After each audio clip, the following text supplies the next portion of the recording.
I had a creepy hostel roommate and didn't realize how bad it was until the last day. A few years ago, I was solo traveling in South Korea after finishing a semester abroad in Japan. I was 21, still pretty naive and carefree. My friends had already flown home, so I figured I'd explore Seoul on my own for a few days before heading back to Japan and then home. I booked a hostel in Gangnam, a safe neighborhood, which had good reviews. But I made one big mistake. I booked a mixed dorm. I thought mixed meant a blend of people, but when I got there, it was just me, sharing a room with 5 men. I told myself it was fine. I was just there to sleep.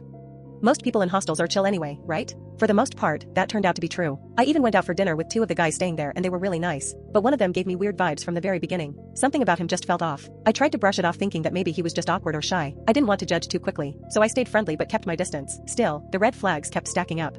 Every morning when I got ready and did my makeup at the little vanity table, he would just stand behind me, staring silently through the mirror, not saying anything, just watching me. When I asked if he needed something, he'd always say no and keep watching until I got visibly uncomfortable and irritated.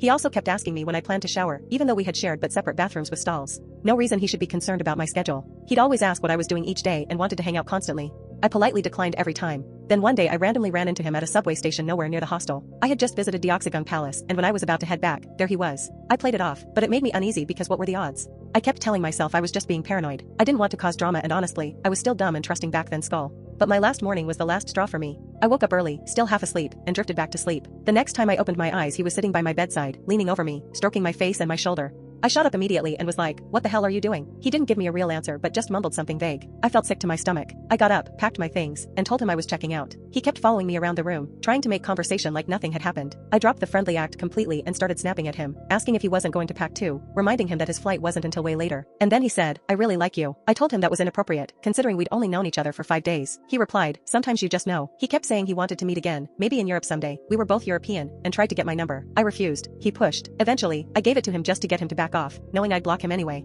Nothing technically happened, I guess, but I still felt disgusting, and I was furious at myself for being polite for so long, but at the same time, being too firm might have triggered something worse. He felt unpredictable. That was the first and last time I ever stayed in a mixed dorm. I've stayed in female-only dorms ever since, and I've never had an experience like that again, thankfully.